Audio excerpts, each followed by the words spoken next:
Hey there, my name is Ricky Smith, and I'm the founder of Random Acts of Kindness Everywhere, a nonprofit that simply does exactly what it says: promote kindness everywhere. We know the world is crazy right now. If you are searching for a podcast that has a deeper conversation about race, my co-host Angel Gray and I will be discussing everything going on right now on our podcast, Random Acts of Podcast, on Blue Wire Podcast Network. To find out more, go to rakenow.org. Enjoy the show.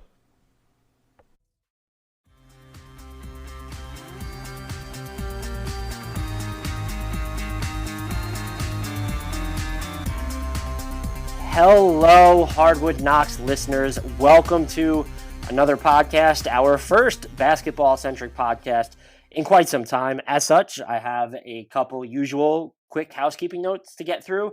Our decade ranking series will be back shortly. We are going through every team and ranking the top 10 players of their decade. It's me and Adam Frommel, Bleacher Report editor and founder and editor-in-chief of NBA Math. So we will bring that back. It just didn't feel appropriate to do it over the past week and a half, 2 weeks, given everything that's been going on following the killing of George Floyd. And we published a podcast on that on Monday. I hope that you listen to it. As usual, though, please remember to rate, review, and subscribe to us on iTunes. That's the best way to help us out. We could also be found wherever else you're consuming your podcast. But if you can throw us a review and a rating in iTunes, we really appreciate it. And subscribe if you've done all those things. Word of mouth, retweeting my promos for this podcast. It all helps, and I greatly appreciate it. Follow us on Twitter at Hardwood Knocks. Please subscribe to our YouTube channel, youtube.com, search Hardwood Knocks. We will come up. And definitely make sure that you're following our guest today on Twitter. I'm bringing back good friend and colleague of mine, Grant Hughes, covers the NBA for Bleacher Report. Follow him on Twitter at GT_Hughes. I am going to pick his brain about the NBA's return. We're going to get into not just the format, but teams that this might potentially help or hurt, the free agency format by which teams can sign players now, all that good granular stuff. Lastly, though, just want to shout out our sponsor this week, betonline.ag. You'll be hearing from them in just a few short moments. With all of that out of the way, though, Grant, how are you doing? I'm doing well under the circumstances / hanging in, which have been my stock responses for several months now. But I am excited to talk about this because of everything that's kind of, changed the things we're focusing on lately.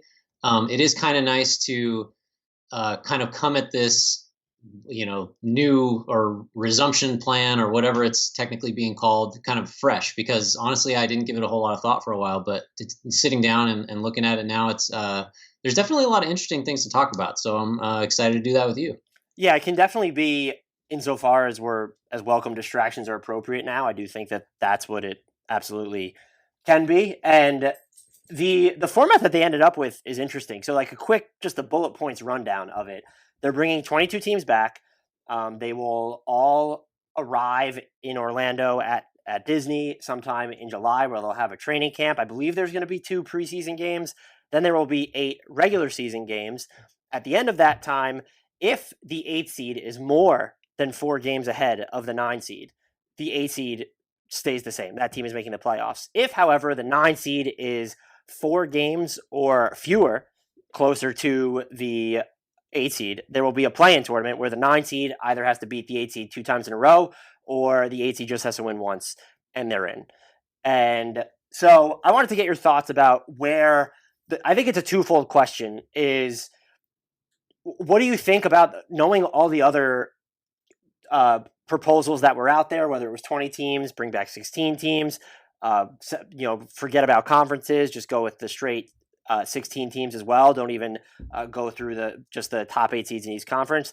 Where do you think was this a good solution given all that was out there? It certainly seems like, and this is the second part of it, that it's preferential to bringing back all 30 teams, which feels like it would just be wildly unsafe given how the coronavirus does seem to be having this uptick over the past couple weeks, and I might even say a raging uptick at this point. And so bringing back fewer players ultimately helps, but yet you're still more than 16. And so I guess I want to know where you land on it relative to what else was out there, and then also relative to how safe it can possibly be. Yeah, I mean, there's just a lot to unpack with this. The first, so my first thought, just kind of considering what was on the table or what was rumored to have been on the table and what ultimately the league and the Players Association arrived at, is that this really feels to me like a plan that was very obviously arrived at through a ton of consensus building and sort of a committee approach. Because for we'll get to the other parts of your question in a second, but like it seems to me like it was designed to prevent as much complaining by various potentially aggrieved parties as possible, right? So it's like, well, the people that wanted it to be, that didn't want 30 because it was unsafe and it was just crazy, okay, we're going to appease you. Let's make it 22. The people that wanted it to be 16, had that happened, you would have had just whatever, the Pelicans, or just to use them as an example, saying, well, hey, what about us? Like, do we need to talk about the schedule being easier and Memphis is being hard? We had a chance, like we were going to be, so it appeases them. I think it also cuts out one of the main concerns to some extent of teams just being there, like looking around, like, why are we here? Like, what is the point of this? Like, if you're the Warriors, for example, who have been checked out forever. So you're sort of trying to serve a ton of disparate interests. And so this is an imperfect plan to me. I would have preferred 16 teams. I think if you do complain about not getting in as the 9th, 10th, 11th seed or whatever, you look kind of reckless and self-interested because, and additionally, kind of like, well, you had 3/4 of a season to get into the top 8. You didn't do it. So sorry, but you don't get to, like, there were ways to be harsher towards a lot of parties, but it does seem like they really just tried to do the thing that prevented the most complaining, which obviously, since I'm complaining about it now, it didn't eliminate all the complaining, but you know what I mean? Doesn't it feel that way to you? Or am I, or is there something that clearly like could have been done differently or better in your mind? So I totally agree with you. The one thing I will say though is that I feel like there's this entire thing is a revenue grab. The entire cavalierness with which we're approaching this and talking about the return when there's still a lot of real world risks out there, and we are ultimately talking about a game, but it's a very lucrative game, and so the whole thing's a money grab. But bringing back the Wizards and the Suns like feels like it goes a touch too far to me. Like, why couldn't you just settle on 20? Is it beneficial to the way you're going to build out the schedule, and maybe you want to give some of these fringe playoff teams squads that they could potentially beat up on? Because that's even if you're all on semi-level playing field because you have to face the same teams, like, you're still playing better teams if you're the Pelicans than you were scheduled to play for the rest of the year, just overall. And maybe that had an element to do with it, but it felt like they went, if you were going to bring back more than 16, it felt like they just went 2 teams too far, because I don't see the value in watching the Suns or the Wizards play at this point. I think Kevin Pelton for ESPN did like 100 simulations of this, and the Suns didn't end up in the 9 seed once in those 100 simulations. And so it's just, at some point, it's just like, why are they back? And I think, look, if by some small miracle the Wizards end up getting in, if I'm the Magic or the Nets, I'm actually pissed at that point, like, because there's just, I don't know, like, you had such a large distance, and you've thrown everyone back into at this time where they've had off for so long. Maybe they're super rusty. The flip side is maybe they're healthier, and it could probably work the same way for the Grizzlies. Although I don't think they won't have the same schedule argument to lean on as the Magic or Nets would, where those, even if you have an easier schedule among the Eastern Conference teams, like, it's just going to be closer because of how bad the Eastern Conference is after the tippy top. And so with Memphis, but that comes back to your point. They definitely did try to appease all the parties involved, because Memphis is a loser if you look at it from the perspective of, it would have been great if it was just 16 teams, because then they're automatically in. But at the same time, now they do have to lose 2 times in a row or give up a huge lead at this point, should they like drop out, to not make the playoffs. And so that definitely helps them. I just feel like having the Suns and the Wizards there is just kind of like, a revenue grab and pointless beyond that. I think I agree with that. I guess. So and really the problem is the Wizards or the Suns would have to do so well in these 8 games and not stumble at all to avoid a situation where, like, I mean, realistically, for the last like 6 of these 8, or maybe even more, they're playing for nothing. There's no incentive. They have nothing to gain except, I guess, like you said, the revenue. And that really is the thing that underlies all of this. There is a you have to start with the understanding that the safest thing to do would be to not do this at all, right? So implicit in that is the fact that, well, we're doing this principally because we want to make money. And so I think you have to view that, you can't ignore that as like the starting point of why any of this is happening. So, well, I think there are definitely, safer ways to do this. It does seem clear that that was not the principal concern. And I want to ask you, so a lot of people have been talking about how, they said from the outset, we're making our decisions based on the data and not the date. And then the pushback after all this stuff came out was that, well, we've got the date, but we don't have the data. And I mean, I'll just give you my thought on it first. I think that I'm not as bothered as other people seem to be by the fact that the NBA has not specifically released a lot of what sort of the best practices and its plans will be if things go sideways or if there's an outbreak, or, I mean, we have some information, but I actually don't mind that so much because I think it's a realistic assessment of how little we do know still, and that this is evolving and we're getting more information. So to release some plan right now of here's the protocol for X, Y, and Z, when you don't really know if that's the best plan yet, seems logical to me. But then at the same time, if you're in a situation where you don't know what the best plan is going to be, maybe we're a little ahead of ourselves still. So that's I thought that was kind of an interesting thing to wrestle with. What did you think?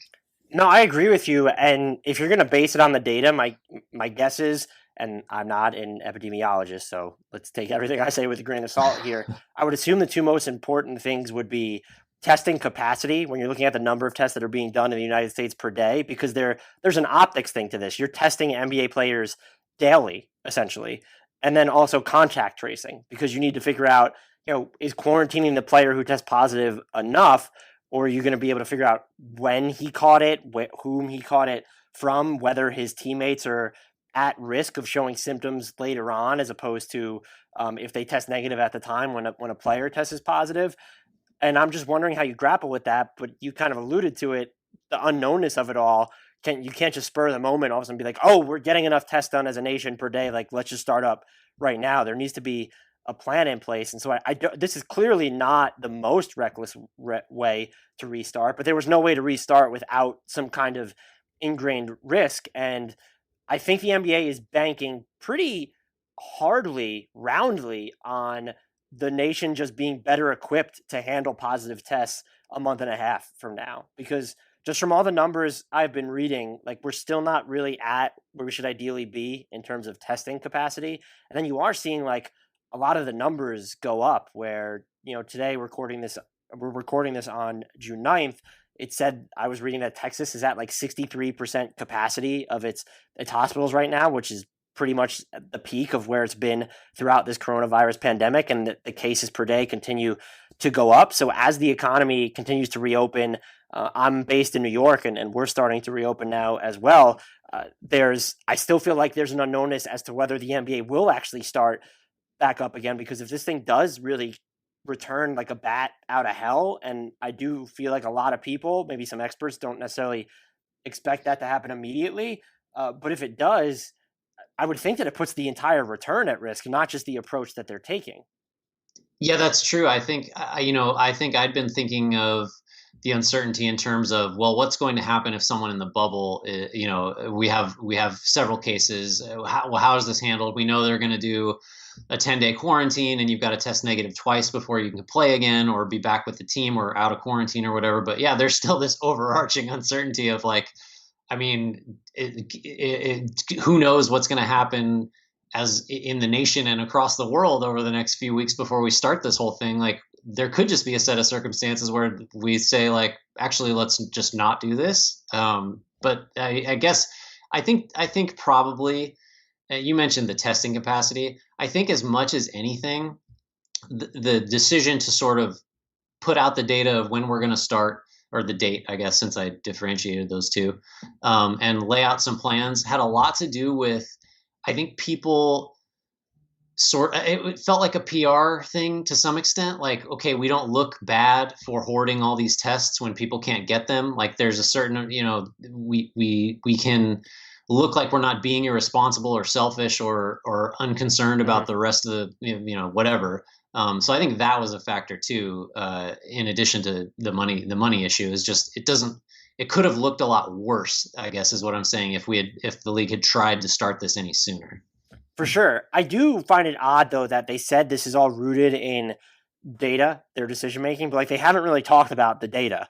No. While going through all this. And one of the things that I actually wanted to ask you though, so the protocol that's installed, you talked about the 10-day quarantine if a player tests positive and they need to test negative twice. I don't want to find out about this. I want to make this very clear. But so the NBA is going to allow teams to bring in a player should that happen. But they have to pick from a pool of either players who've been in the G League or been on an NBA roster this season, which I feel like in these extreme circumstances, just make a J.R. Smith or a Jamal Crawford eligible, or a Lance Stevens. I'm not a Lance Stevenson guy, but like just make those players eligible. But the one thing I want to question is, one, how much of a difference does it actually make? Because those are all, even if they were just signed right now, those are all end of roster guys anyway. But two, does the NBA's medal get tested here if it's a superstar that tests positive while the playoffs are going on, and all of a sudden, again, I don't want this to happen, but poof, LeBron James tests positive or Giannis tests positive. I'm just I feel like curious is the wrong word. That's going to be like, if it's that type of a player who tests positive, does all of this then go out the window a little bit, or do you just take it on the chin and move forward, either hope their team is still alive so that their season maybe isn't entirely impacted / ruined by the absence? You just accept the fact that the season was going to have these caveats attached to it anyway. I honestly, this sounds all great in theory, 10 days quarantine, 2 positive tests, but if it's a truly indispensable player, it doesn't even really have to be a superstar. If the Rockets lost PJ Tucker for 10 days, like, they're fucked. And so yeah, I'm very curious to see whether the NBA, again, curious might be the wrong word, but if it does happen, will the NBA stand by this protocol? Well, what's the alternative? They just, they let him keep playing? I mean, no, I was going to say, do things get, I guess not all things get shut down, but do they start, like, do they have a plan in place where the games get spaced out longer so you're ensuring that he doesn't miss the rest of the season if it's 10 days that he has to sit out? But I guess there's really no way to do that, and so you just have to suck it up, because they're not, I do agree with, look, regardless of where anyone stood with how we should have handled this in the first place, we, as a country, botched it entirely. And two, if you are going to reopen up again, you have to be at a point, I know people call the NBA out for this, but you do have to be at a point where you're comfortable with a positive test. I'm not saying that's right, but it doesn't make sense to start up again if you are going to shut down once someone tests positive. Yeah, I mean, to backtrack, so your first question about these potential, I guess you call them replacement players, like, there's no way any of these guys are going to matter, because if you are no, there's no way. I'm gonna disagree with myself. There's no way they matter, because they're end of bench guys. If you're in a playoff situation, those guys don't play anyway. And if you're in a situation where you're replacing these where you're replacing LeBron, Giannis, whoever, again, God forbid 10 million times that this is an issue. But if a significant player tests positive, it just doesn't matter. I mean, you have bigger problems than, like, is this 12th guy any better than our last 12th guy? So I think that's a huge risk. I do think that there's a certain subset of people that are going to view this champion with an asterisk, basically no matter what happens, which I don't know that I necessarily disagree with, because it's going to be a weird set of circumstances that produce the champion this year, no matter what. But I mean, look, they're every team and every player is subject to the same risks. So I just can't envision a scenario where anything changes in terms of the NBA's plan based on the ability or importance of the player potentially testing positive. Like, if it's a huge name, like, tough shit. Like, that's just your season's over. But I just don't see any way because you can't stretch this out any longer. You can't push this even farther back. Like, that December 1st date for the 2020-21 season is insane to me. There's no way that's happening already. November 1st for training camp, when the finals, if it goes to a game 7, could end on October 12th. Think about that. No. And I mean, that just is indicative of how not flimsy is the wrong word, but how fragile. fragile, how little margin for error there is, how desperate almost it seems that the league was to get this going now. Because honestly, it's almost to the point now where, and look, they're going to be the first sport back, because unless baseball it just overcomes decades of labor strife and figures this out. It's already happening late enough to where the next season is severely impacted. So you just, there's no more days to mess around with if you wanted to change things up to sort of afford teams a chance to get healthier or get back, to beat positive tests and get back to negative. There's just nothing else to do. Attention Hardwood Knocks listeners, there is no shortage of action going on at our exclusive partners, betonline.ag. Sports are slowly making their way back, and BetOnline is leading the way with the best odds and lines for all UFC, NASCAR, boxing, and soccer matches. And if you need even more, they have simulated NFL, NBA, and UFC events all day, every day, live on their website. Looking for something else other than sports? BetOnline has hundreds of casino games, poker tournaments, and prop bets to check out. Visit betonline.ag and use promo code BLUEWIRE, all one word, for a free welcome bonus. That's one word, BLUEWIRE. BetOnline, your online wagering experts. The one thing I was going to ask you, because I wanted to ask you about the start of next season and a whole bunch of other stuff actually too. Do you see, they're going to have the transaction window before the league officially starts back up again. Do you see any just of the eligible free agents that are out there when you're looking at a Tyler Johnson, a CJ Miles? I know these names are getting pretty dark here at this point. An Allen Crabbe, a Demarcus Cousins. Do you see maybe a potential difference maker out of the bunch? Like, is it the Spurs don't have LaMarcus Aldridge anymore? Would Demarcus Cousins potentially help them? Or do you think that transaction window is saved for a team like the Thunder being able to figure out the contract situation with Abdul Nader? It really, that transaction window is mostly meaningless. I think it is mostly. I know it's a bad answer to a question designed to kind of spark a discussion. So let's just hypothetically, let's take.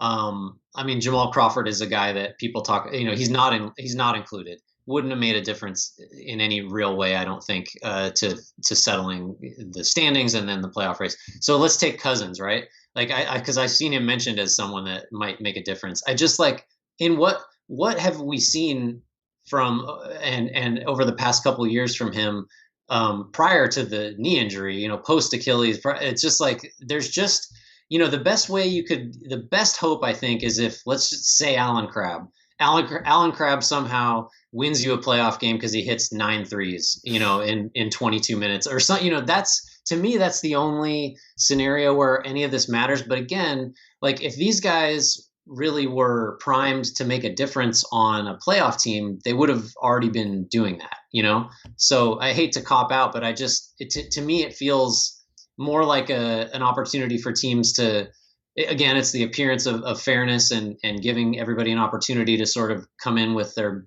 best makeup that they can. But I just have a hard time seeing any of these guys making a huge difference. Do you see anyone out there that, like, you could swing a game, a series, anything? No, if we weren't talking about DeMarcus Cousins technically working his way back from both an Achilles injury and an ACL injury, but I could see him making a difference for some team. But even if he was on the Lakers right now still, like, what difference could he have potentially just made for them? He's been out for so long, and who even knows how healthy he is? Would I be, he has the off court stuff against him now, and so I understand anyone who doesn't necessarily want him in the league.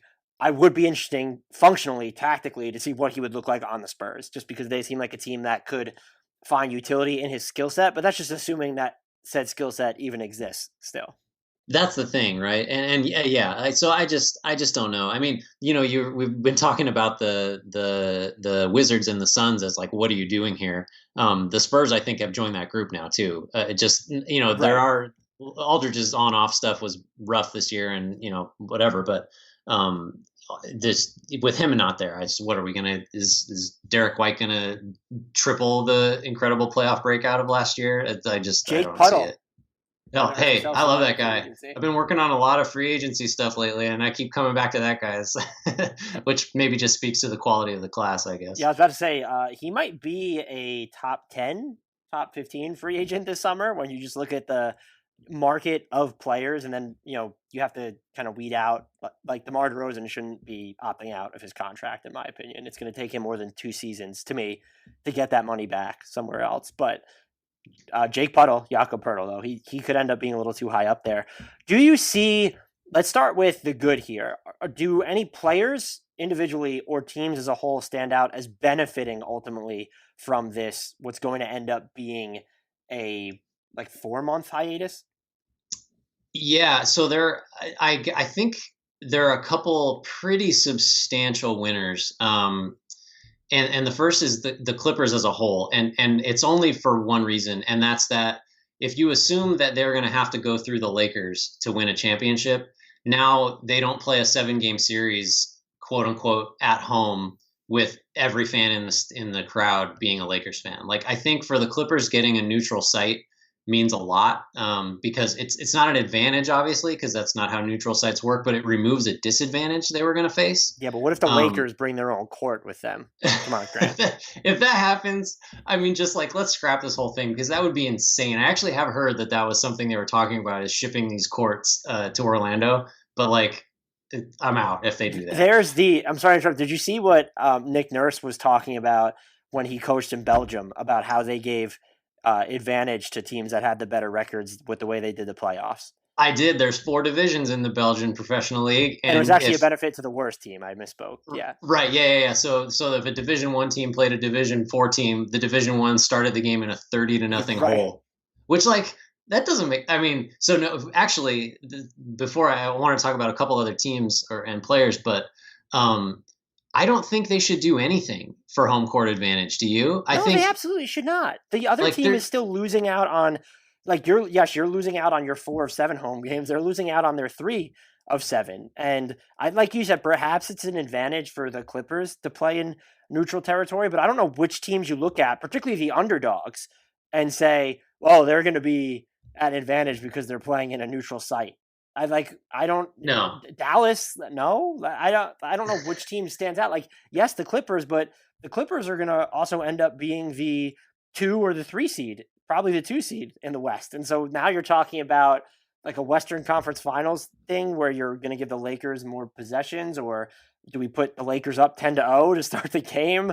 Let the Lakers ship their court, fly to the whole thing was just absolutely ridiculous. The other one that was talked about was giving one player, like a LeBron James, 8 fouls or something like that. I feel under the circumstances, and maybe this is simplifying it too much, but just play basketball at this point. Yeah, I agree. I mean, I think the only argument that teams that want some sort of concession as a home court advantage replacement is that you're devaluing the regular season, because what do we do all this for if we're not getting some kind of advantage? But it's I don't know, man. We all got to make some sacrifices. We're trying to do this crazy undertaking. You can deal with not having a home crowd because the other team's not getting one. So suck it up. Basically, there's no real leg to stand on there. Sorry, but I derailed your answer to the question. I apologize. So really, the rest of these all sort of fall into some variation of player X is getting healthy, which wouldn't have happened potentially. So the Blazers, for example, I don't think the Blazers have a chance, but they kind of potentially are going to have 2 starters back, right? Because Nurkic was going to be back basically right before the league shut down, but now he's 3 months further away from that. And I guess that's potentially a positive. Who knows? Conditioning is the other downside issue we probably need to talk about. The big unknown in terms of what kind of shape certain guys are going to be in. But you get Nurkic, you get Zach Collins. Suddenly that's kind of interesting. Maybe the Blazers make a run. Boston get Kemba's knee, maybe gets healthier. Doncic gets his wrist, his thumb, his ankle, all that stuff theoretically feels better. So those are the kind of, Ben Simmons in Philly. Obviously, Horford looked like he needed a break, and so he got one. So there's those types of things seem to me like the cleanest ways to sort of slap the winner label on some of these teams. Mm-hmm. Did you have anyone else that I didn't mention, or another way to kind of think of who comes out ahead here? There's probably only one that would maybe deviate a little bit off your path, but then ones that fall into it, Victor Oladipo in Indiana started perking up a little bit on offense before the league shut down, but he was also dealing with right knee flare-ups beforehand as well, and so giving him more time off. And to your point about the Blazers, I would be worried about bringing back guys who've missed that much time. I feel like this would benefit a Ben Simmons or an Al Horford who've been playing or missed a little bit or semi-significant amount of time. For the Blazers with Collins or Nurkic, it's just a matter of, to me, I don't want to say just having extra bodies, but that's if their conditioning's not there, and I don't know how you could expect it to be. It's like, all right, the backup center minutes get a lot easier now because either Nurkic is starting and gets yanked early, or he comes off the bench like behind Whiteside to begin with. You also have Collins to kind of play around with there, so that certainly helps. The one that I'm thinking of is Houston with James Harden, who... Oh, great point. I was going to say that. Please go ahead. The narrative on him in the playoffs has, gotten too extreme, but he has petered out in key moments in the playoffs where at least, regardless of if he was playing or scoring or impacting the offense in a great way, it doesn't seem like he's at his peak, a sustained peak during the playoffs. And this is to say that no player usually is because they've gone through in a whole regular season, but he just seems so more invested in the regular season than most. And he also carries a larger load on offense than most of the guys in the league to begin with. You're going to give him 4 months off, assuming that he didn't spend the $1 million at the strip club all in that 3 to 4 month span. That rest is going to do him well. And the Rockets, because we're talking about their best player, they become a whole different kind of threat. If you're going to say, James Harden over the past 4 playoff campaigns is shooting 32% from 3 or something ridiculous like that. So if you're going to have James Harden being James Harden, that ends up being a huge deal. I totally agree. If you just look at, if you're getting November to January of this season, James Harden, I think suddenly the Rockets are they can beat anybody. But if you're getting post January and, chronically wearing down Harden, then anybody can beat the Rockets, frankly. That's a huge one. I think, he really gets us into the conditioning thing, right? Like you're talking about, well, what about Nurkic being off and Collins for so long against these guys that have been playing? It's like, I don't know what the baseline of conditioning is that we're going to be measuring guys like that against, because it seems like a fairly safe bet to say that everybody, at least in terms of quote unquote basketball shape and having their wind, is going to be not looking great. At least I would guess these first 8 games, these regular season games, are going to be kind of a mess. And guys are going to be pretty gassed, just because, that's just what happens with layoffs unless you're playing consistent NBA minutes, it seems like. So I guess so there's that. And then there's these other guys, these sort of we all know who we're talking about when we say is this guy going to be in shape? Wink, wink, wink. Yeah. There's a bunch of those guys that really matter. What's Joel Embiid going to look like? Is Jokic? So Jamal Murray said Jokic has a 4-pack now, so he's on the way. But what's Zion Williamson going to look like? It seems like it was a pretty big priority to get the Pels involved in this. They didn't have to. How's he going to look? Is Doncic going to be a little sluggish? Even though I just said he's going to get healthier, there's a lot of guys that really matter that until I see them on the floor, I'm going to be a little skeptical that they're in prime shape. No, I'm probably with you there as well. And that's why so much sort of goes into wondering what type of basketball we're going to see, because having the training camp, having the 8 regular season games, I think that ends up acting as a good buffer, but those games matter right from the start, particularly forget about the playoff seeding battles within the teams that have essentially clinched. But if you want anything resembling compelling playoff races for the 8 seed, especially in the Western Conference, what type of basketball are we going to be watching? How ugly is it going to be? Will it be ugly? I know a lot of people have said, well, the beginning of the regular season isn't always ugly. And I would probably tend to agree with that. At the same time, these are different circumstances. These guys have not had the same type of access over these over what will end up being 4 months. So there is sort of the potential for this to kind of fall off the rails pretty quickly, where at least through the first round, if not the entire playoffs, we're going to need to use the hashtag. It was lockout ugly. So maybe it's pandemic ugly or something. Pandemic pretty, maybe that's what it should be called or something. I don't know.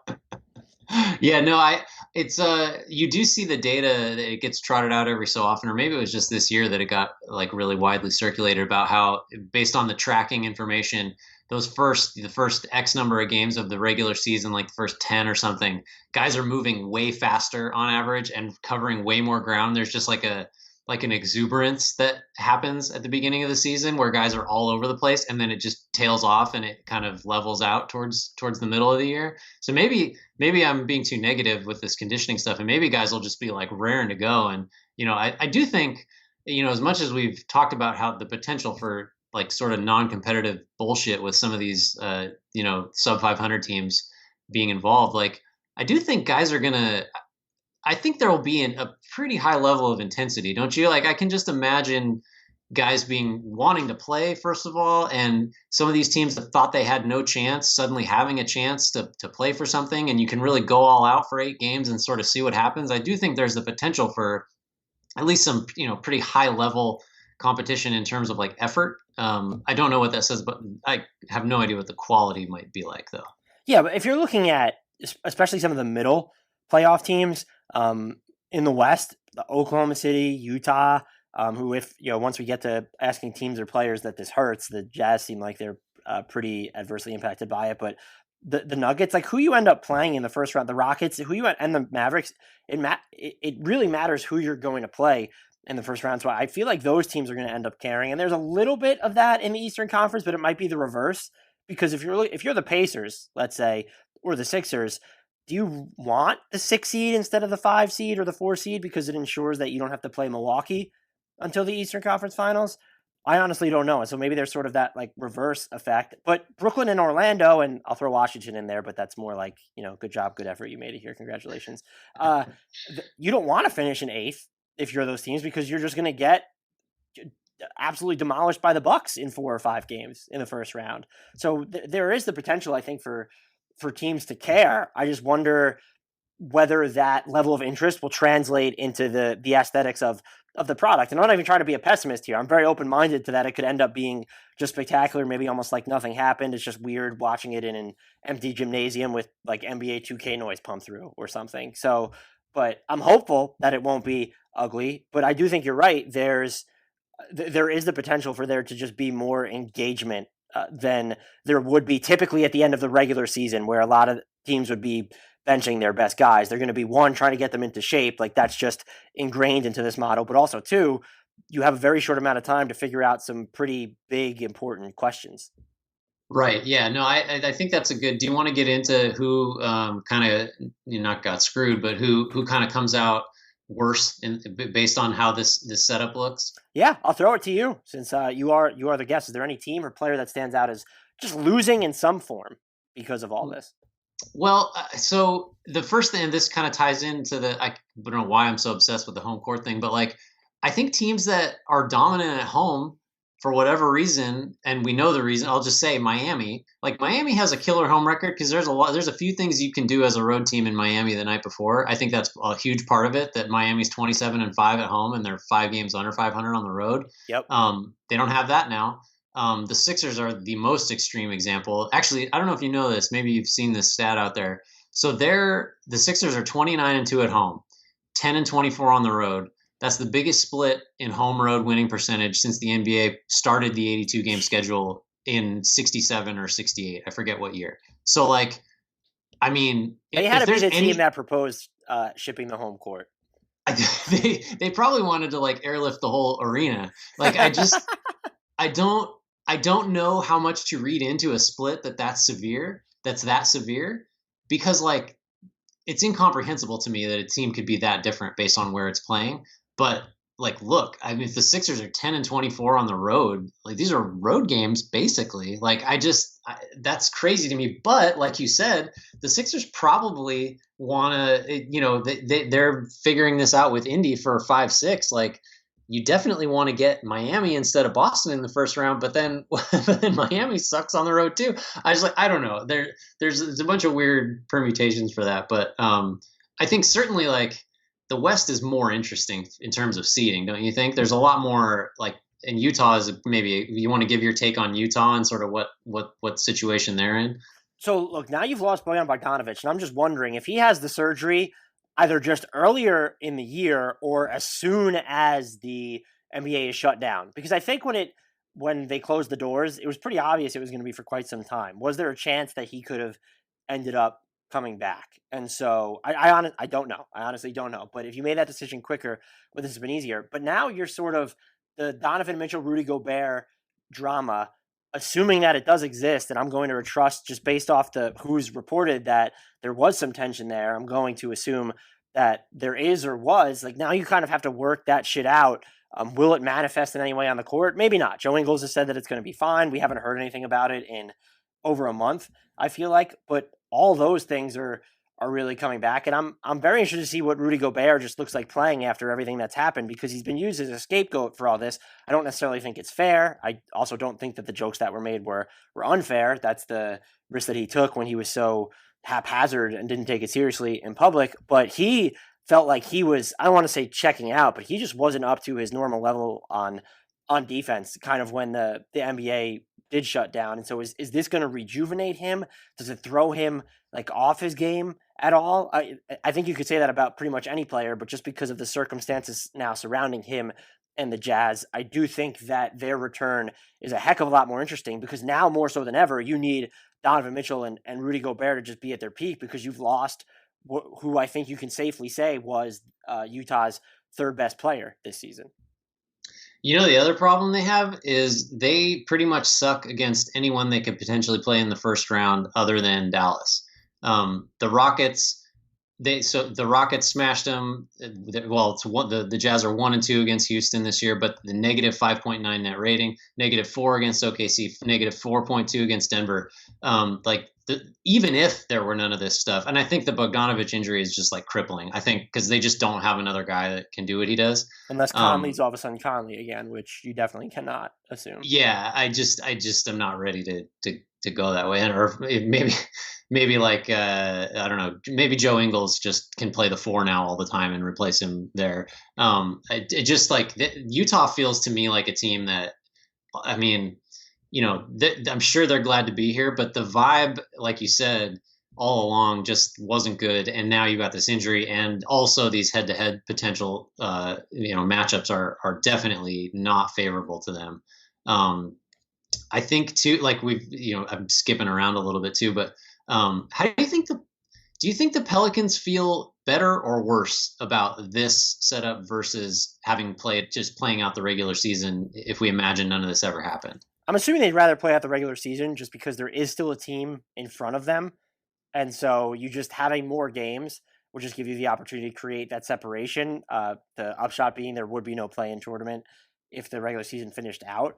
They could probably like track toward indifference. I do think that they, at full strength, assuming no one gets hurt, can feel pretty good about a potential, we need to go 2-0 against the Grizzlies, if that's what ends up happening. And if the NBA is really going to just build out the schedule, at least in some similar image of what it was supposed to be for these teams, looking at their strength, perhaps there's no like real margin of opportunity lost for them. I do not know, but I think I think if you're them, you would have rather played out the regular season, just because you had the opportunity to beat up on some inferior opponents. And now, even if your schedule is easier relative to the rest of the teams that are left, the teams that are left are still either bona fide playoff teams or fringe playoff teams. And so there's something that could go wrong there. Where do you sort of land with them?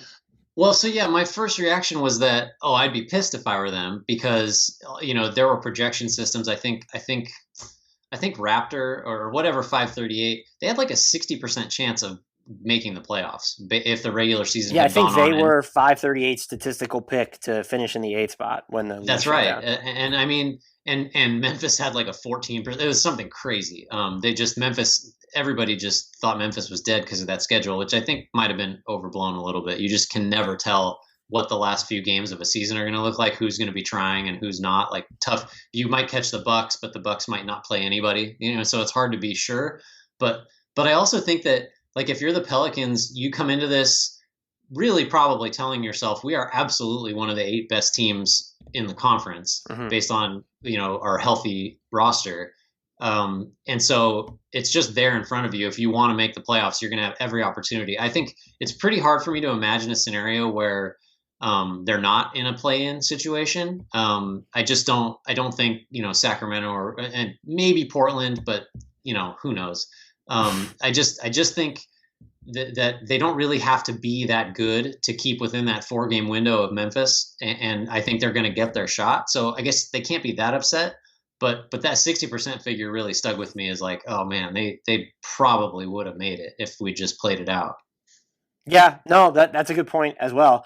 Another team though, to continue skipping around, that I think ends up just being hurt, and this is more maybe optically or opportunistically. You talked about how, if you're the Lakers or the Bucks, even the Raptors, like you can be upset about losing home court advantage. And so Milwaukee's dealing with not only that, but now just sort of the herky-jerky circumstances under which this is coming. Like, what if there's just the potential that like something goes wrong for them, and like they, losing home court advantage is, I would argue, even bigger for them, because you are dealing with Giannis Antetokounmpo's future. Now, I want to make this clear. I think he ends up signing the Supermax and staying, but this is now, has your title window with him, if he does decide to enter free agency or not sign that extension, has it been just superficially shortened because you're not going to, or at least you don't have the same, it's going to be tougher to win this year. I think that's what I want to kind of make clear. Yeah, there's a chance that maybe they could rip roll through the East, but you don't have home court advantage anymore. And then just what if something goes wrong? What if one of these teams is just so well rested or really just catches fire at the wrong time? And, we saw the Bucks were kind of like for them, at least in a little bit of a lull when the NBA did close its doors. So if they end up losing, it ends up becoming like this huge deal, and they can almost harp on the fact that they were better positioned to win, in my mind, clearly before the coronavirus hit. I think one way to frame it, at least from the Bucks' perspective, is that every single thing that makes this new proposed setup interesting or like potentially exciting or unpredictable or different is a bad thing for the Bucks. Right, because like they just spent the regular season demonstrating, they've actually lost 3 in a row before the hiatus, but they spent the season just smoking everybody, like getting up there in an all-time point differential, top 5, I think, or something crazy like that per game, and just like we are the best team in the NBA based on this like full stop. Our net rating is ridiculous. We have the defensive player of the year and the MVP, all this stuff. Like the only way we don't, I mean, there's a lot of ways they wouldn't have won it potentially, but everything that complicates or adds intrigue or does anything to change circumstances from what they would have been is bad, because it just introduces new variables. It introduces new possible ways for things to go sideways for them. And like the thing that hangs over Milwaukee, every single thing they do is Giannis and what's going to happen with his potential free agent, with this Supermax. So basically everything that could make this whole thing interesting is just not good for them. So the home court advantage and all that stuff is part of it. So they might be a sneaky loser in all this. I didn't even really consider until you mentioned that. And what probably helps them is that the East is still the East, and since all the playoff series are best of 7, they would really have to there would have to be a choke job on their part, where, Eric Bledsoe, who was having a good year, just comes back and, forgets how to play or something. It would have to be along those lines. Well, he does that in the playoffs every year anyway, so you have to price that one in. That's my shot at Eric Bledsoe, by the way. Look, it's fair after 2 postseasons of disappointment for him.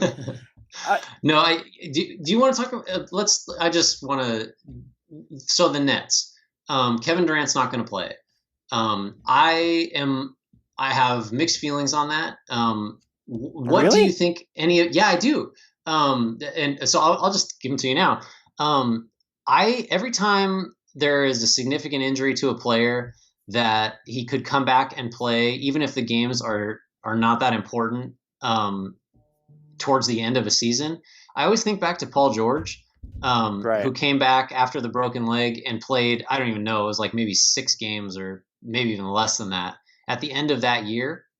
And I don't know, maybe I'm projecting like what I would feel in that situation, but like to sort of eliminate all of the mental uncertainty of like, can I do this? Is my body going to hold up? The jitters of the first game back, the first time you fall, like, you're sort of picking yourself up, hoping everything is fine. Like the whole mental side of that, if you can knock that out in some meaningless late season games so that when you start next year, you're just like, I'm just playing now. I've already done this. This isn't weird. I'm not scared. I think that has some value to it. But obviously the counter is that, like, if Kevin Durant were to come back and get hurt for a Nets team playing in a like weird setup that in which they had no chance to win a title or advance, probably that would be a real bad look. But I'm definitely open to the idea of like get out there and just like see how it feels. Because do you want to do that at the beginning of next year, or just want to get it out of the way? I don't know. That's I don't know what you think about that, but I could go either way. I definitely understand the why not get the 6 games, like the I'm not saying exactly 6 games. Why not get some games out of the way like Paul George did in 2015? That was also Paul George's age 24 season. And Fair. when you're looking at Kevin Durant and then the type of injury that he suffered, the other thing I'll say, and I didn't really think of this until now, but regardless of when it comes, Kevin Durant's Nets debut is going to come in an empty arena. Has that really just dawned on you? That's crazy.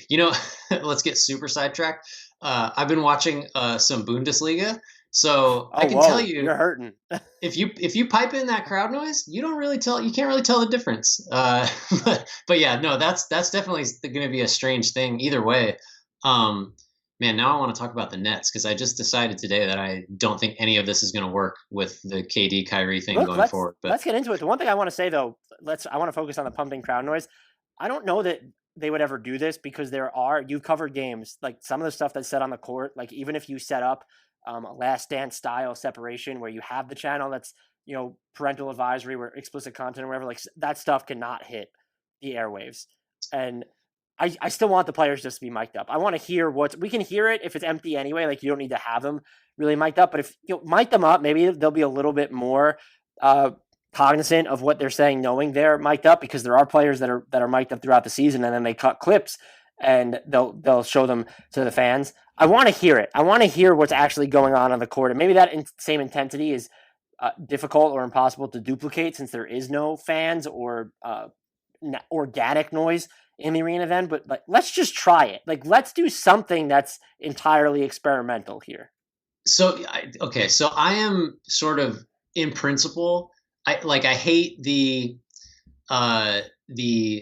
where, hey, let's see what Steve Kerr said before the start of the second quarter. You get the coach tracks, and it's always like, we got to rebound, we got to play with effort, and let's really get 3 stops. Like, that's just totally valueless, and that's because Turner or ESPN or whoever is sanitizing it. They don't want to give strategy away. They don't want to give away that stuff. So it's sort of like inauthentic in a way. And I feel that's the same way when they mic players up, because they just give you the cuts of like, good job, and that type of thing. All that said, I would pay so much money to get the feed of even the curated, sanitized, like make it PG-13 if you have to. I want all that. I think there's such a huge missed opportunity if they don't do something, because people wanted crazy, like playing World Cup style, let's get creative format wise. Like, we're not going to get that, but there's still ways to play around with this and make it more interesting than it might otherwise have been. And that's definitely one. Like, they got to do something like that. I really hope they give us some kind of, bonus access or just eavesdropping type thing. I think that would be huge. I will say, I believe it was Ethan Strauss of The Athletic that pointed this out. The New Zealand Basketball League does allow like coaches' huddles to be basically broadcast. The NBA would never do that because it's like state secrets with them. Yeah. But well, and like you'd have some coach saying something terrible about, a player on the other team, or just using the, who knows, the wrong word choice or something.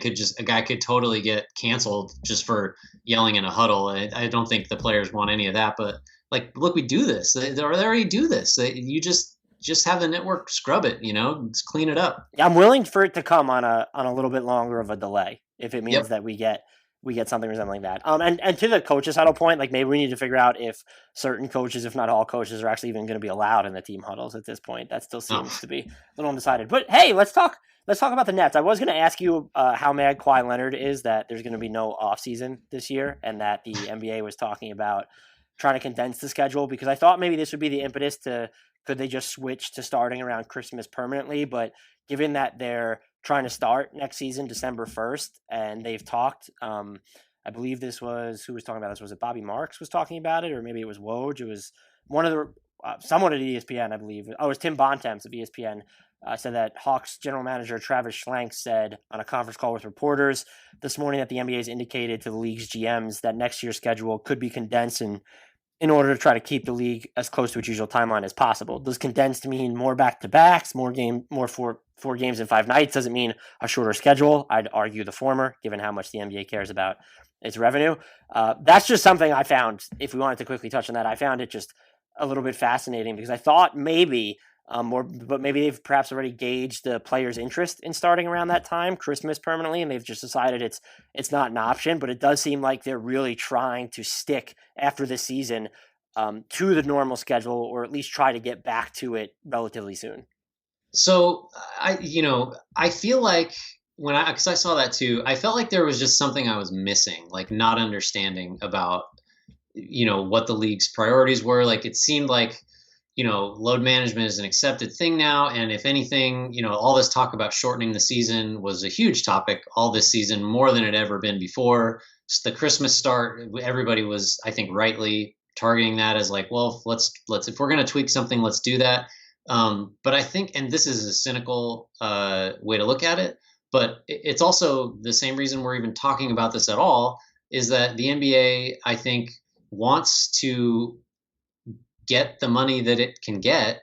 And if that means playing more games in a shorter amount of time, even if that's just so antithetical to what the trends have been in terms of rest and load management, and we want to get rid of these games that nobody cares about, I think it's just as simple as like, well, if we just have them play more often but the same number of games, like we get our money, right? Like that generates more revenue. I don't know if that's too simplistic of a way to do it, but that made me, if that seems like to me the thing that I just was overlooking is that it seems like there's a lot of good ideas to do things differently, but maybe if those don't make as much money, they're by definition not good ideas for the parties principally concerned.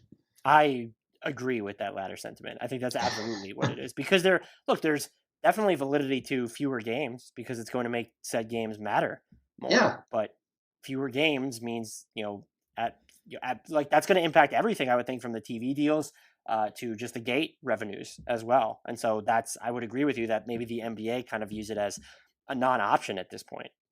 It's weird though, because like the argument, so there are some arguments that if you have fewer games, they will be more interesting and more meaningful. Therefore, there will be more interest in them, which I guess you could somehow parlay into making more money off of them, whether your per game deal with your RSN is greater somehow. I don't know, when those all get renegotiated, if that's anytime soon. But like, it does just seem like, especially now with owners and teams taking hits for the games not being played, it seems like the time for innovation and potentially sacrificing money to experiment is just like, this isn't it. So I think that's the other factor, is there's even more urgency to sort of make sure you're in the black next season, to the extent that's even possible. Let's talk some Nets now. What is these scorching, molten, volcanic, pyrotechnic takes you have about the Brooklyn Nets? It's I don't know. I guess I don't know if it's a hot take or not, but like, I just are we sure that I feel like this is someone else's bit, the "are we sure" thing, but like, are we sure that Kevin Durant and Kyrie Irving, as the two best players on a team, as whatever versions of those guys we get going forward, both on the court and off and in the locker room, with whatever coach they hire, like, is this a top 4 team in the East? Is that even too optimistic? I mean, Kevin Durant is an all-time great, but wrong side of 30, devastating injury. Kyrie Irving has been hard to deal with everywhere forever. Durant, I think, was hard to deal with the Warriors. I think that's just very much on the record now. And like, if it's going to be Tom Thibodeau, I don't know. I mean, it seems to me that the potential for things to go wrong is so much greater than it is to go right. And maybe that's just, maybe if I see Kevin Durant take the court whenever that happens and he's awesome, I would change my tune. But I don't know, man. Like, I was thinking of it in the context of, if I'm a coach out there, do I want this job at all? Like that, my answer is no. I don't want anything to do with the Nets job. I would pay lots of money to see Mark Jackson end up there. I mean, I don't even know what to do with that. Like, because that's also a possibility. That's the other thing. It seems like it would just be take something that's already combustible and add more spontaneity to it. The thing I'm having a hard time getting over is that it seemed like Durant. There was some of the reporting. I think it was Shams had it. Durant initially said he had done some research on Kenny Atkinson and really liked the way he approached the game and all this other stuff. Never played a game for him. And look, he wasn't starting DeAndre. That's a deal breaker in my book. I mean, that actually is a factor, which is like, that's crazy that could be. I mean, that people, if that's an issue, you got the wrong people in positions of power, because that shouldn't matter. But I mean, I don't know. I don't have a long rant. I was just thinking today, like, I want no part of that job. I think you're set up to fail there. Look, Kevin Durant is the swing piece there because Kyrie Irving isn't dealing with a career-threatening injury. He's just injury-prone. And he's still kind of, like, he's not at the age where you have to worry about, like, is his body just going to completely fall apart? But maybe he is. Still, is Kevin Durant, when he comes back, is he a top 10 player, top 15, top 20, top 25, fringe all-star? I don't know if he's still a top 5 player. Just someone of his magnitude at the point he was in his career has never suffered this type of Achilles injury. When you look at, there were some players that were in their primes. I think Elton Brand was there. Was Chauncey Billups around his prime? Am I even misnaming Chauncey Billups? I'm trying to think. No, he was later on though. I mean, well, the thing is, you think of these guys getting these injuries toward the end of their career because the injury ends their career. Like that's why we think of it as not happening in their primes, because it ends their primes basically. I mean, Dominique Wilkins, I think, is the long time example. But I mean, that's just, the odds aren't good, obviously. But I honestly, the Kyrie injury doesn't even bother me. I just think the only thing we know about Irving is that, like, your team can work if you have the best player in the world on it with him. And if you don't, then things kind of don't go so great. And I don't think Kevin Durant's going to be the best player in the world when he comes back. I do sort of wonder, though, what happens in Boston if he never gets that injury in 2018, and where the pecking order doesn't all of a sudden feel like it's up for debate because of what Jason Tatum, Terry Rozier, Jaylen Brown, Marcus, like, and all those players, and Al Horford did without him. So my more main concern is, what does Kevin Durant look like? Beyond that, though, how are they fleshing out the rest of this roster? You have Joe Harris as a free agent, and then there were the report from Brian Windhorst that the Nets are kind of focused on getting a third star for Kyrie and Durant via trade. And so they don't have, like, any of those blue chip draft assets. But, like, if you look at Karis LeVert's contract, Spencer Dinwiddie's contract, Jared Allen still being on a rookie scale deal, they can build some interesting offers like those. Maybe if teams are more willing to take back actual players rather than draft picks, which, by the way, the Nets could also throw in. If you get a distant draft pick from them, that could end up being like a tasty dish.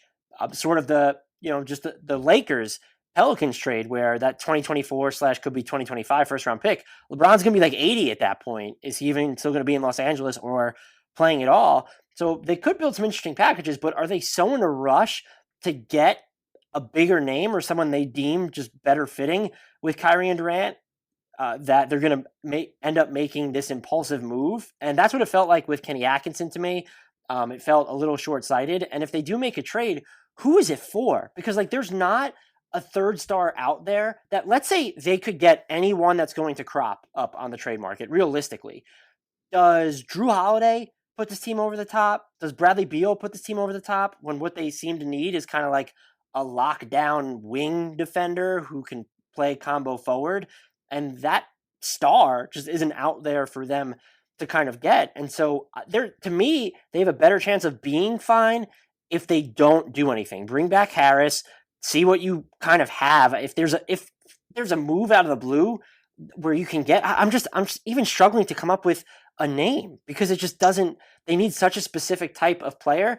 And so that concerns me. The other thing is you've now punted on 1 year of what's a 3-year title window because Kyrie and Kevin Durant have player options on those 4th years. And we assume if they're picking up those player options, something bad has probably happened. And now, are you technically punting on next year too, regardless of what trade you make? Because Kevin Durant hasn't played basketball at that point, if you were thinking he was going to be ready for the regular season next year, which would presumably start at the end of October, now all of a sudden you're shifting that to the beginning of December. It's just an extra month that he's out of the NBA's competitive basketball format. And what we've always seen with players who have suffered these major injuries is it's going to take at least some time for them to get back to whatever their new normal is, no matter what it's going to be. Even with Rudy Gay, it took him a little while to get there.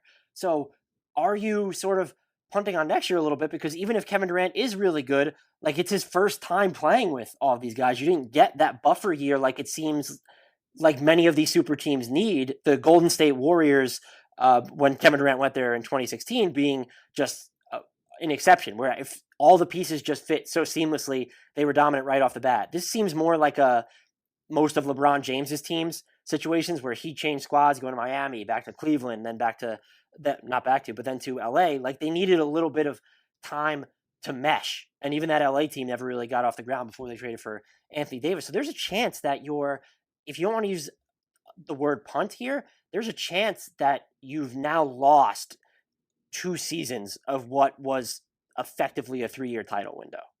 I think that what this sets up for, and this plays into my my original hot take of Brooklyn is a stay away for a lot of reasons. I think this sets up for just some more rash decisions. I mean, Atkinson was one. You could certainly argue that maybe he just wasn't the coach he's the coach that gets you up to a certain point. He's not the coach that gets you to a title. I'm not persuaded by that. It is possible, though. It is possible. My whole thing was I thought he deserved the chance to coach the team at full strength. And then my other thing is, and this goes for a lot of coaching vacancies right now, who is the upgrade? Who are you getting that is going to be at least a lateral fit, if not a better one? That's always the question. And usually the answer is well, we don't know. We just wanted not this person. But I think, so maybe just because we were talking about him, but what if you go LeVert, Jared Allen, and some filler, and you go let's get Rudy Gobert in the last year of his deal? I think even though that's not what he come off the bench behind DJ. I think you need some concessions from the people in power that DJ. You know what is insane is that is the reason. That's the only reason the Nets wouldn't make that terrible decision, and it's the wrong reason. Look, kudos to DeAndre Jordan. He's got to really just be a fantastic friend. Hey, it's who you know. It's who you know. That's it. That's all it is in life. He knows the right people.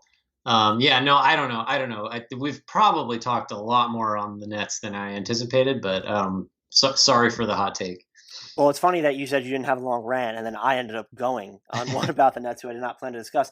Does anyone stand out? Rudy Gobert is a name I didn't think about. If you can get him, I guess maybe he's the guy that fits, and we'll just assume that DJ then comes off the bench there. I was kidding. I hope. I just don't what's the problem with the Nets is it feels like they need built-in security on both ends of the floor because they don't have that lockdown defender, but you also need that safety net on offense. I guess you would still have do you have to give up Dinwiddie and LeVert in that scenario to get Gobert? Because then you're in trouble. Where's the other? I don't know. I think I pitched something involving Kevin Love just because you got to get him off the Cavs somehow. But yeah, defensively that's a non-starter. And he's just, I don't know. That means Kevin Durant guards your high scoring threes basically. Right. I don't think that's the thing. They're in a tough spot. And this, as we've said, and I'm sure you've said several times in several other episodes, this is not the summer to be on the hunt for a big, let's get this guy that is going to just make everything right with our team. Those guys just really aren't there in free agency. And I think too, I don't know, the potential for trades feels somehow like it's going to be changed just because, I don't know, do you think teams might be more or less willing to make big sweeping decisions based on this weird end to the season? Right. They might view it as well, that was a weird small sample. We don't know yet. The Thunder are a team that so much is up in the air going forward. Like, do you re-sign Gallo to play on a team that's going to contend, or do you sign him? I think you re-sign him either way because you can trade him, obviously. Yep. But like you're going to have to make a lot of decisions on a tiny sample of strange regular season games and then a tiny sample of weird playoff games. Like, I just don't know what that's going to do to roster building as a whole. I think it'll have some potentially chilling effect on big sweeping changes. Yeah, no, I'm with you there. For the Nets specifically, I know people have talked about Ben Simmons for them. It's not happening, mostly because the Sixers shouldn't be at that point. But now you're factoring in like this small, wacky playoff sample. You definitely can't get to a point where you're thinking about breaking up Embiid or Simmons. But is there something to be done where you have those like nice filler contracts with LeVert and Dinwiddie? You have Allen, you have picks. Well, I don't really know if you should be giving up picks in this scenario, but does Josh Richardson and then one of Al Horford or Tobias Harris end up helping the Nets?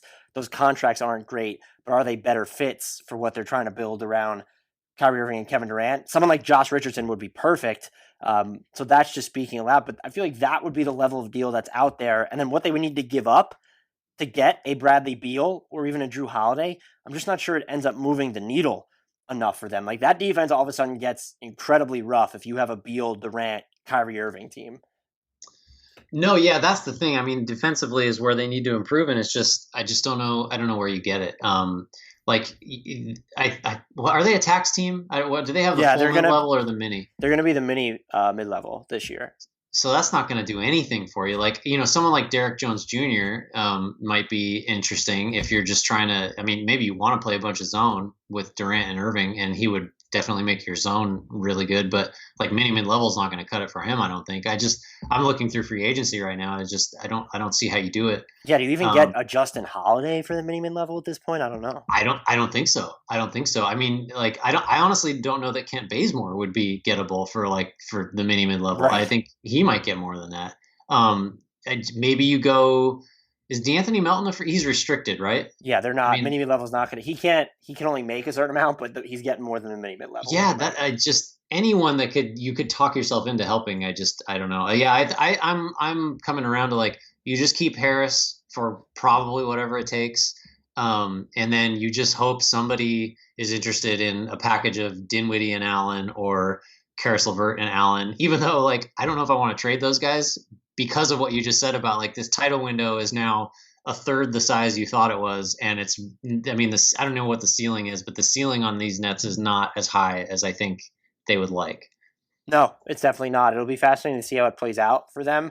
And we're not going to see any of it play out in Disney World because neither Irving nor Durant is expected to play. Grant, this was a lot of fun. First podcast that I've gone over an hour with in quite some time. So I think it warranted it. Lots of stuff to talk about. And of course, we needed to spend 20 minutes on the Nets' future. I think that was a given. I had to do it. Follow Grant on Twitter, peeps, if you don't already, at GT_Hughes. Until next time, we leave you with the shout out to the Brooklyn Nets' next head coach. Good luck to him or her. They're going to need it.